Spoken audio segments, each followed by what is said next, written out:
যদি তোমাদের আমাদের গল্পগুলো ভালো লাগে তো আমাদের এই চ্যানেলটি অবশ্যই সাবস্ক্রাইব করো।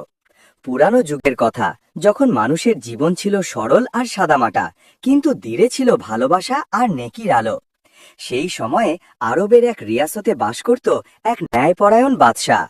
তার রাজ্যে ছিল ঘন জঙ্গল, উঁচু পর্বত আর সবুজ উপত্যকা, যেখানে লোকে পরিশ্রম করে রোজগার করত। সেই রিয়াসত থেকে কিছু দূরে একটা ছোট গ্রামে থাকত রহিম নামের এক যুবক। রহিম গরিব ছিল, কিন্তু তার দিল ছিল নেক আর হিম্মত ছিল অসাধারণ। তার বাবা মা এই দুনিয়া থেকে বিদায় নিয়ে গেছে, আর সে একা নিজের জীবন চালাতো। রহিম তার কাছে বেশি সম্পত্তি তো ছিল না, বস একটা ছোট ঘর, কয়েকটা বাসন, অল্প কাপড় আর একটা পুরানো ঘোড়া, যেটার সবচেয়ে কাছের সাথী হয়ে উঠেছে। সে প্রতিদিন জঙ্গল থেকে কাঠ জমা করত আর শহরে বেচে রোজগার করত। একদিন রহিম শুনল যে অন্য এক দেশে তিজারতের অসংখ্য সুযোগ আছে, আর সেখানে গিয়ে যে কেউ নিজের ভাগ্য বদলে ফেলতে পারে। সে ভাবল, কেন নিজের কিসমতের পরীক্ষা না নেওয়া যায় না, আর সেই দেশের সফর শুরু করা যায়। রহিম নিজের ছোট ঝুপড়িনুমা ঘর বেচে দিল, কিছু জরুরি জিনিস কিনল আর সফরের প্রস্তুতি শুরু করে দিল। গ্রামের লোকেরা তাকে বোঝানোর চেষ্টা করল যে এই সফর খতরনাক, কিন্তু সে নিজের সিদ্ধান্তে অটল রইল আর বলল, আল্লাহর ওপর ভরসা করি। সফর শুরু করার এক রাত আগে রহিম স্বপ্নে দেখল যে এক নুরানি চেহারার লোক তাকে বলছে, বাবু, নেকি করা কখনো ভুলো না, কারণ আল্লাহ তাআলা কখনো কারো নেকি জায়া করেন না। রহিম সকালে উঠল তো স্বপ্ন মনে পড়ল, আর সে দিলে সেই কথা সঞ্চয় করে রাখল। পরের সকালে সূর্য ওঠার সাথে সাথে রহিম নিজের ঘোড়ায় সমান লাদল আর সফর শুরু করে দিল। গ্রামের লোকদের খেরাবাদ বলতে বলতে সে নিজের রাস্তায় বেরিয়ে পড়ল। লোকেরা তাকে দোয়া দিল আর আলবিদা বলল। সে আরাম করছিলই যে হঠাৎ ঝোপের মধ্যে একটা জোরে আওয়াজ এলো। রহিম ভালো করে দেখল যে সেখানে একটা সুন্দর হরিণ জখমি অবস্থায় পড়ে আছে। হরিণের পায়ে তীর লাগা ছিল, আর সে ব্যথায় চিৎকার করছিল। রহিমের ওপর দয়া এলো। সে ধীরে ধীরে কাছে গেল আর নরম স্বরে বলল, ঘাবড়াম না, আমি তোমার সাহায্য করতে এসেছি। হরিণ ভয় পাওয়া চোখে রহিমের দিকে তাকালো। রহিম নিজের সফরি ব্যাগ থেকে কিছু ওষুধ বের করল, যা সে সফরের জন্য রেখেছিল। বড় সাহস আর ভালোবাসা দিয়ে সে হরিণের জখম থেকে তীর বের করল, জখম পরিষ্কার করল আর পট্টি বাঁধল। হরিণ স্বস্তির নিঃশ্বাস নিল আর রহিমের দিকে তাকিয়ে চোখ মিটমিট করল। রহিম তার মাথায় হাত বুলিয়ে বলল, আমি তোমাকে এখানে একা ছাড়ব না, এই জঙ্গল খতরনাক। সে ঠিক করল যে যতক্ষণ না হরিণ সুস্থ হয় সে এখানেই থাকবে। সে ঝর্ণার কাছে একটা ছোট ক্যাম্প বানিয়ে নিল। 3 দিন পার হয়ে গেল। রহিম রোজ হরিণের দেখাশোনা করত, তাকে জঙ্গলি ফল খাওয়াতো আর পানি খাওয়াতো। হরিণ এখন আগের চেয়ে ভালো বোধ করছিল আর রহিমের সাথে আপনজন দেখাতো। রহিমের মনে পড়ল যে তার আসল উদ্দেশ্য তো সফর, কিন্তু হরিণের জান বাঁচিয়ে সে ভেতর থেকে খুব খুশি ছিল। 4র্থ দিন এলো তো সকাল সকাল রহিম দেখল যে হরিণ উঠেছে আর বিনা কষ্টে হাঁটছে ফিরছে। সে আল্লাহর শুকরিয়া আদায় করে বলল, আলহামদুলিল্লাহ, তুমি সুস্থ হয়ে গেছ। হরিণ রহিমের হাত তার মুখ দিয়ে ছুঁয়ে দিল, যেন শুকরিয়া আদায় করছে। হঠাৎ দূর থেকে শোরগোল শোনা গেল। শিকারীদের ঘোড়ার টাপ আর কুকুরের ডাকার আওয়াজ আসছিল। হরিণ ঘাবড়ে গেল আর রহিমের দিকে তাকাতে লাগল। রহিম বুঝল যে এরা সেই শিকারী যারা এটাকে খুঁজছে। রহিম হরিণকে ইশারা করে বলল, তাড়াতাড়ি যাও, দূরে চলে যাও, আর তাকে জঙ্গলের গভীরে ঠেলে দিল। হরিণ একবার পিছনে ঘুরে তাকালো আর তারপর দ্রুত জঙ্গলের দিকে দৌড়ে গেল। রহিম নিজের সামান গুছিয়ে নিল আর সফর চালিয়ে গেল, এটা জানা ছাড়া যে এই সাক্ষাৎ তার জীবন বদলে দেবে। রহিম যেই জঙ্গল থেকে বেরোলো সে দেখল যে কিছু শাহী সিপাহী ঘোড়ায় চড়ে তার দিকে আসছে। তাদের পোশাক আর অস্ত্র দেখে স্পষ্ট বোঝা যাচ্ছিল যে এরা বাদশাহের খাস গার্ড। তাদের দেখে রহিম একটু ঘাবড়ে গেল, ভাবল যে বাদশাহের সিপাহী এখানে কি করছে। সিপাহীদের কাফেলা রহিমের কাছে এসে থামল। তাদের সর্দার জোরে আওয়াজে বলল, থামো, তুমি কে আর এখানে কি করছো? রহিম শান্তি সহকারে জবাব দিল, জনাব, আমি রহিম, এক মুসাফির, অন্য দেশে তিজারতের জন্য যাচ্ছি, রাস্তায় এখানে একটু বিশ্রাম করছিলাম। সর্দার সন্দেহের চোখে রহিমকে দেখল আর জিজ্ঞেস করল, তুমি কি কোনো জখমি হরিণ দেখেছ? সে বাদশাহের খাস শিকার যে 3 দিন আগে জখমি হয়ে পালিয়ে গেছে। রহিমের দিলে ভয় বসে গেল, কিন্তু সে ঠিক করল যে সে সত্য বলবে। রহিম সাহস করে জবাব দিল, জি হ্যাঁ, আমি এক জখমি হরিণের সাহায্য করেছিলাম। তাকে পানি খাওয়াইছি, জখমে মলম লাগিয়েছি আর পট্টি বেঁধেছি। কিন্তু আমার জানা ছিল না যে সে বাদশাহের শিকার। আমি তো বস আল্লাহর জন্য এক বেজুবান জানোয়ারের সাহায্য করেছিলাম। সর্দারের চেহারা রাগে লাল হয়ে গেল। সে বলল, তুমি জানো তুমি কি করেছ? তুমি বাদশাহের শিকার বাঁচিয়েছ। এর সাজা জানো? তোমাকে তৎক্ষণাৎ বাদশাহের সামনে পেশ করা হবে। সিপাহীরা রহিমকে ঘিরে ফেলল আর তার ঘোড়ার লাগাম ধরে নিল। রহিমকে মহলে নিয়ে যাওয়া হলো, যেখানে চারদিকে শানদার ইমারত, সুন্দর বাগান আর ফোয়ারা ছিল। রহিম এমন জায়গা আগে কখনো দেখেনি। তাকে একটা বড় হলে আনা হলো, যেখানে সোনার তখ্তের ওপর বাদশাহ বসেছিলেন। তার চেহারায় কঠোরতা ঝলকাচ্ছিল। সিপাহীদের সর্দার বাদশাহকে বলল, জাহাপনা, এই সেই ব্যক্তি যে আপনার খাস শিকার বাঁচিয়েছে। বাদশাহ রহিমকে মাথা থেকে পা পর্যন্ত দেখলেন আর জিজ্ঞেস করলেন, তোমার জানা ছিল না যে সে আমার খাস হরিণ, আর তুমি তাকে কেন বাঁচালে? রহিম ভয় পেল, কিন্তু সাহস জোড়ো করে বলল, জাহাপনা, আমার জানা ছিল না যে সে আপনার শিকার। আমি তো বস এক জখমি জানোয়ারের সাহায্য করেছিলাম। আমাদের দিনে শেখানো হয়েছে যে প্রতিটি জীবের প্রতি দয়া করতে হয়। বাদশাহের চেহারা আরও কঠোর হয়ে গেল। দরবারে নীরবতা ছেয়ে গেল। রহিম ভাবল যে এখন তাকে কঠিন সাজা দেওয়া হবে। বাদশাহ রাগে বললেন, তোমার এই আমল মাফের যোগ্য না। আমার শিকারে বাধা দেওয়া, এর সাজা তোমাকে কাল সকালে শোনানো হবে। একে কারাগারে বন্দী করো। রহিমকে কারাগারের এক কামরায় বন্দী করা হলো। পুরো রাত সে অস্থির রইল আর ভাবছিল যে সে কি ভুল করেছে। তারপর তাকে নিজের স্বপ্ন মনে পড়ল। নেকি কখনো জায়া হয় না। সে দিলে দিলে ভাবছিল যে আল্লাহ কি সত্যি তার নেকির বদলা দেবে, নাকি তাকে নিজের নেকির সাজা ভোগ করতে হবে। রাত গভীর হয়ে গেছে আর রহিম কারাগারের কামরায় একা বসে নিজের তকদির নিয়ে ভাবছিল। হঠাৎ দরজায় খটখট শব্দ হলো আর এক খাদেম ভেতরে এলো। তার হাতে খানার থালা ছিল। সে বলল, বাবু, এই খানা খাও, কালকের দিন তোমার জন্য কঠিন হতে পারে। রহিম শুকরিয়া আদায় করল আর জিজ্ঞেস করল, আপনি কি বলতে পারেন যে বাদশাহ এত কঠোর কেন? বুড়ো খাদেম ভরল, বাদশাহ আগে এমন ছিলেন না। তার মেয়ে খুব অসুস্থ, কোনো চিকিৎসা কাজ করছে না, তাই সব সময় চিন্তিত থাকেন। আফসোসের কথা। রহিম বলল, আমি তার মেয়ের জন্য দোয়া করব। খাদেম রহিমের দিকে তাকালো আর বলল, তুমি ভালো মানুষ মনে হচ্ছে, তাই আমি তোমাকে একটা কথা বলছি। রহিম আগ্রহ নিয়ে জিজ্ঞেস করল, কি কথা? খাদেম বলল, বাদশাহ সেই হরিণ ধরার হুকুম দিয়েছিলেন কারণ এক হেকিম বলেছিল যে তার শিং থেকে ওষুধ বানানো যায়। বাদশাহ নিজের মেয়ের চিকিৎসার জন্য তাকে ধরতে চেয়েছিলেন। রহিম ব্যথিত হয়ে গেল, কিন্তু আমি তো তাকে ছেড়ে দিয়েছি।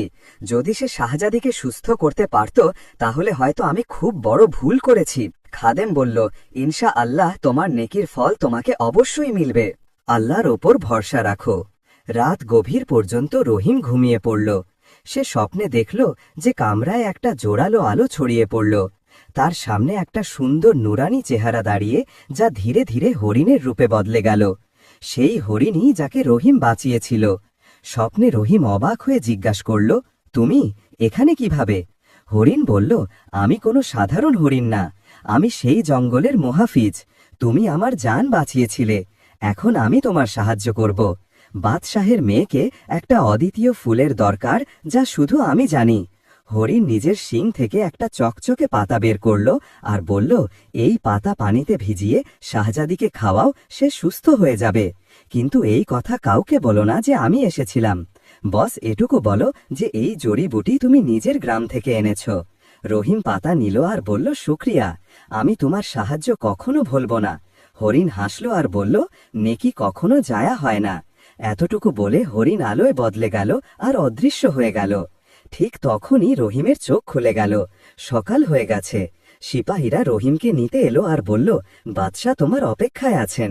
রহিম নিজের সমান তুলল আর সাহস নিয়ে তাদের সাথে চলল। তার দিলে আশার একটা রশ্মি জ্বলে উঠল। আল্লাহর শুকরিয়া, হয়তো এখন আমার সাথে ভালো হবে। দরবারে বাদশাহ কঠিন চেহারা নিয়ে তখ্তে বসেছিলেন। অজির আর পাহারাদার দুই পাশে সারি দিয়ে দাঁড়িয়েছিল। রহিমকে মাঝে আনা হলো। বাদশাহ বললেন, রহিম, তোমার অপরাধ গুরুতর।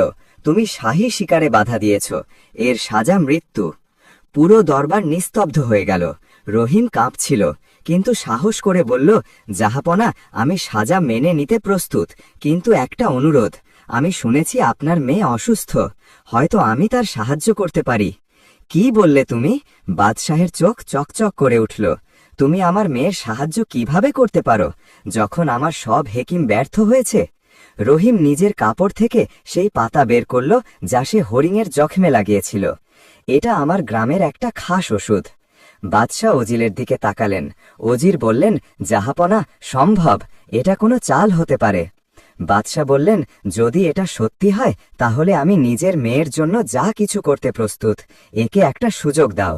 রহিমকে শাহজাদির কামরায় নিয়ে যাওয়া হলো। সে বিছানায় অচেতন পড়েছিল, চেহারা ফ্যাকাশে আর নারী দুর্বল। রহিম পাতা পানিতে ভিজালো। পানি হালকা সবুজ হয়ে গেল।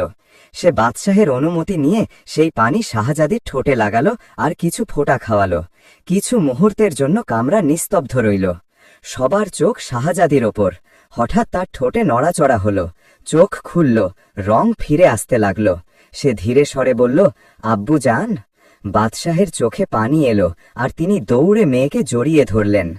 আমার মেয়ে, তুমি সুস্থ হয়ে গেছ? বাদশাহ খুশিতে বললেন। তারপর রহিমের দিকে তাকালেন। তুমি আমার মেয়েকে জীবন দিয়েছ। আমি তোমার উপর জুলুম করতে যাচ্ছিলাম। বলো, বদলে কি চাও? সোনা, রূপা, জায়গির? রহিম মাথা নিচু করে বলল, জাহাপনা, আমার কিছু চাই না। বস, আমাকে আমার সফর চালিয়ে যাওয়ার অনুমতি দিন। আমি খুশি যে শাহজাদি সুস্থ। বাদশাহ অবাক হলেন। এমন মানুষ আমি প্রথমবার দেখলাম যে নেকির বদলে কিছু চায় না। বাদশাহ বললেন, রহিম, তুমি আমার চোখ খুলে দিয়েছ। আমি শিকারে হরিণকে জখমি করেছিলাম, তুমি তাকে বাঁচিয়েছ। আমি তোমাকে সাজা দিতে যাচ্ছিলাম আর তুমি আমার মেয়েকে বাঁচালে। এখন আমি বুঝেছি যে নেকি কখনো জায়া হয় না। বাদশাহ ঘোষণা করলেন, রহিম, তুমি আজাদ, কিন্তু আমি চাই তুমি আমার দরবারে থাকো, আমার মুশির হও। রহিম কিছুক্ষণ ভেবে নিল, তারপর হেসে সম্মতি দিল। হয়তো এটাই তার মোকাদ্দর ছিল। দরবারে খুশির ঢেউ দৌড়ে গেল। 1 বছর পার হয়ে গেল। রহিম এখন বাদশাহের কাছের মুশির হয়ে গেছে। সে বাদশাকে পরামর্শ দিল যে জঙ্গলের সংরক্ষণ করতে হবে, গরিবদের সাহায্য করতে হবে আর ন্যায় ও ইনসাফ কায়েম করতে হবে। বাদশাহ তার কথা মেনে নিলেন আর পুরো রিয়াসতে সুখশান্তি ছড়িয়ে পড়ল। রহিমের পরামর্শে রিয়াসতে উন্নতি হল, কৃষকরা সুখী হল আর লোকেরা তাকে সম্মানের চোখে দেখত। বাদশাহ তাকে নিজের ছেলের মতো মনে করতে লাগলেন। অনেকবার রহিম ভাবত, যদি সে সেই সফরে না বেরোত তাহলে জীবন কেমন হতো। একদিন রহিম বাদশাহের কাছে আর্জি করল, জাহাপনা, আমি নিজের গ্রামে যেতে চাই, যাতে সেখানেও সুখ শান্তি আনতে পারি। বাদশাহ হাসলেন, অবশ্যই যাও রহিম, কিন্তু ফিরে এসো, কারণ এখন তুমি আমাদের জীবনের অংশ। বাদশাহ তাকে প্রচুর উপহার দিয়ে বিদায় করলেন। যখন রহিম নিজের গ্রামে পৌঁছল তো লোকেরা অবাক হয়ে গেল। যে কোনোদিন সাধারণ মুসাফির ছিল, এখন শাহী পোশাকে ফিরেছে। রহিম সবাইকে নিজের গল্প শোনাল। আমি বস, একটা ছোট নেকি করেছিলাম, আর দেখো আল্লাহ আমাকে কত নেয়ামত দিয়েছেন। সে বাদশাহের দেওয়া মাল থেকে গ্রামে একটা বড় কুয়ো বানালো, মসজিদের মেরামত করালো আর গরিবদের সাহায্য করল। লোকেরা তাকে দোয়া দিতে লাগলো। 3 দিন গ্রামে থেকে সে আবার মহলের দিকে রওনা হলো। রাস্তায় তাকে সেই জঙ্গল মিলল যেখানে সে হরিণের সাহায্য করেছিল। সে সেই ঝর্ণায় থামলো, পানি খেলো আর চারিদিকে তাকালো। হঠাৎ তার অনুভূতি হলো যে কেউ তাকে দেখছে। ঘুরে দেখল তো সেই সুন্দর হরিণ সামনে দাঁড়িয়ে। রহিম হেসে তার মাথায় হাত বুলালো আর বলল, তুমি আবার আমার জীবনে এসেছ। নিশ্চয়ই এটা আল্লাহর তাদবীর, আর তিনি সবচেয়ে ভালো তাদবীরকারী। সে আরো বলল, আমার এখন পুরো বিশ্বাস যে নেকি কখনো জায়া হয় না। যে মানুষ নেক কাজ করে সে কখনো ব্যর্থ হয় না। ফল হয়তো দেরিতে মেলে, কিন্তু আল্লাহ প্রতিটি নেকির বদলা অবশ্যই দেন। হরিণ নিজের শিং জমিনে ঠেকালো, যেন কিছু বলছে। রহিম মাথা নিচু করল আর চুপচাপ হাসল। সে জানত যে এটা আল্লাহর পক্ষ থেকে একটা ইঙ্গিত। রহিম আবার দরবারে ফিরল আর বাদশাহের সাথে মিলে ন্যায় ইনসাফ নিয়ে হুকুমত চালাতে লাগল। রিয়াসতে আবার শান্তি, বরকত আর নেকির আলো ছড়িয়ে পড়ল। এই গল্প থেকে আমরা অনেক গুরুত্বপূর্ণ শিক্ষা পাই। নেকি কখনো জায়া হয় না। রহিম হরিণের সাহায্য করল আর পরে আল্লাহ স্বপ্নের মাধ্যমে তাকে পথ দেখালেন। কখনো কখনো নেকির ফল তৎক্ষণাৎ চোখে পড়ে না, কিন্তু দেরিতে অবশ্যই মেলে। আল্লাহ তাআলা প্রতিটি নেকির বদলা দেন, কখনো কখনো এমন উপায়ে যা আমরা কল্পনাও করতে পারি না। রহিম তো কখনো ভেবেছিল না যে এক জখমি হরিণের সাহায্য করা তাকে বাদশাহের মশির বানিয়ে দেবে। খাঁটি নিয়তে করা সাহায্য কখনো বৃথা যায় না। রহিম কোনো লাভের আশা ছাড়া হরিণের সাহায্য করেছিল, আর এই আমলই তার জীবনের মোড় ঘুরিয়ে দিল। আমাদের প্রতিটি জীবের প্রতি দয়া করা উচিত, চাই সে যত ছোট বা অপরিচিতই হোক না কেন। অন্যের কষ্ট কমানোর ফলে নিজের মর্যাদা উঁচু হয়। কঠিন পরিস্থিতিতেও সত্য আর ইমানদারি ছাড়া উচিত না। ইসলামী শিক্ষা আমাদের এটাই শেখায় যে নেকি করতে থাকো, কোনো বদলার আশা ছাড়া। আল্লাহ তাআলা প্রতিটি আমল দেখেন আর ভালো কাজের বদলা অবশ্যই দেন, চাই এই দুনিয়ায় বা আখিরাতে। বন্ধুরা, এমনিভাবে নিজের ভালোবাসা আর সাপোর্ট বজায় রাখো। আল্লাহ তোমাদের সবাইকে সুখী রাখুন, আমিন। আর তাড়াতাড়ি আমাদের এই চ্যানেলকে 1000 সাবস্ক্রাইবার পর্যন্ত পৌঁছে দাও। তোমাদের সাপোর্ট আমার জন্য খুব মূল্যবান। আল্লাহ তোমাদের সবাইকে সবসময় সুখী রাখুন, সুস্থ রাখুন। তোমাদের আর তোমাদের পরিবারের ওপর নিজের রহমত বর্ষণ করুন আর তোমাদের জীবনে বরকত দান করুন।